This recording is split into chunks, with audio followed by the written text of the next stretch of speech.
el sospechoso.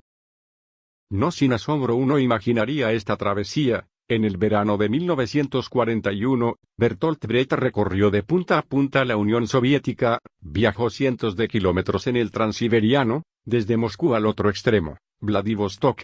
Desde ahí, tomó un barco que cruzaría el océano hasta California, donde viviría en Santa Mónica, muy cerquita de Hollywood. Él, desterrado de la Alemania de Hitler, había terminado en el otro lado del mundo. Ahora él era uno más entre los muchos escritores que trabajaban para Hollywood con horario de oficina, compitiendo por escribir la mayor cantidad de tonterías por jornada, tal como explicaría alguna vez Eduardo Galeano.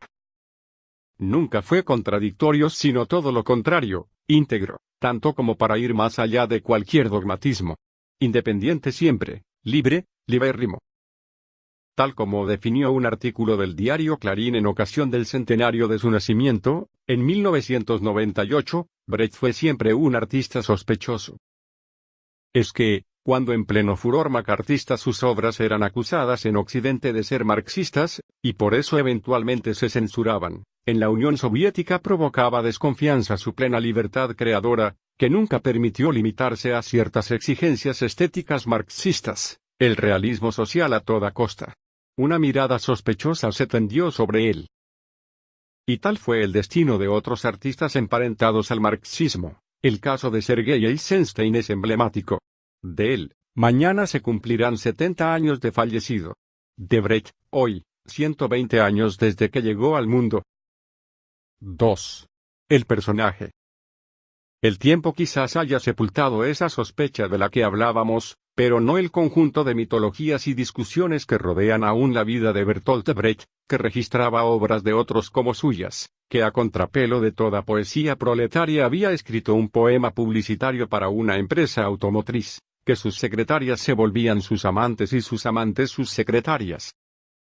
Sea como fuere, de él vienen citas que ciertamente iluminan: el arte no es un espejo para reflejar la realidad sino un martillo para darle forma.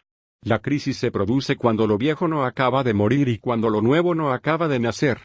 Las madres de los soldados muertos son jueces de la guerra, escribía. Nacido un día como hoy con el nombre de Eugen Bertolt Friedrich Brecht, en 1898 en Augsburgo, Alemania, llegó a ser el poeta y dramaturgo más importante del siglo pasado en lengua alemana. Desde niño se inclinó por el arte, el artificio y lo extravagante. Tocaba el laúd y era un genio del ajedrez. Y ya en el bachillerato dejó en claro una visión innegociable de las cosas. Se animó a decir en un ensayo que la frase dulce y honorable es morir por la patria, del poeta latino Horacio, era una propaganda, y que todos los que creían en ella eran unos tontos. Fue castigado y solo gracias a la intervención de su padre y un profesor es que evitó el castigo. Se casó joven, y 2 veces.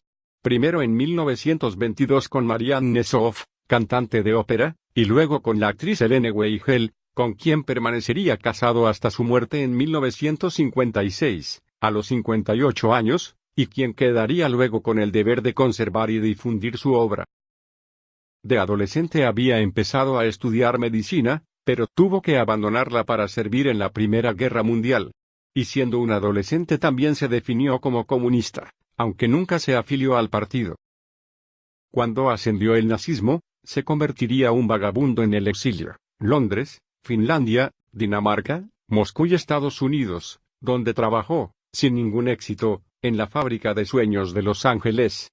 Luego volvería a Alemania donde mantendría, junto a su esposa, un teatro. Y tuvo favores curiosos. En 1955, recibió el Stalin de la Paz, un reconocimiento que luego cambiaría de nombre a Lenin.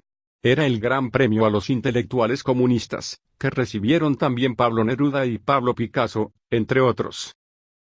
3. El héroe.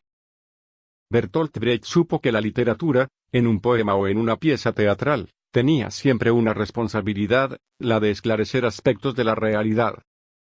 En una de sus obras más famosas, la ópera de 3 centavos, con música de Kurt Weill, que en Mendoza tuvo una estupenda versión en 2016, dirigida por Cameron Stelle para el seminario de la Facultad de Teatro de la UNCUYO, denunció la decadencia moral de la burguesía alemana. Hipocresía, injusticia y corrupción, la escena sórdida que Otto Dix inmortalizó desde la plástica y que aquí Weil reflejó con melodías simplonas, intencionalmente vulgares y una instrumentación grotesca. Se convirtió en un clásico del teatro musical. Y la denuncia sería, como en toda postura crítica en el arte, una vocación. Rechazó los dogmatismos y elevó muy alto el valor de la tolerancia, cuando el mundo se desgarraba en dos posturas inconciliables. Escribió Tambores en la noche, En la jungla de las ciudades, Santa Juana de los Mataderos, Terrores y miserias del Tercer Reich y Galileo Galilei. Con ellas pulió una teoría que pretendía distanciar la mirada del espectador en ciertos momentos, para privilegiar la transmisión de un mensaje. Así pasó a la historia como teatro épico. Pero no nos confundamos con esa palabra, él desconfiaba del poder seductor de los héroes. Desgraciado el país que necesita héroes, pensaba. Ellos, en última, servirían siempre para agudizar los nacionalismos. Y Bertolt Brecht, que estuvo por encima de la cortina de hierro, podría ser uno de ellos, si nos lo permite, cultivó el heroísmo de las palabras.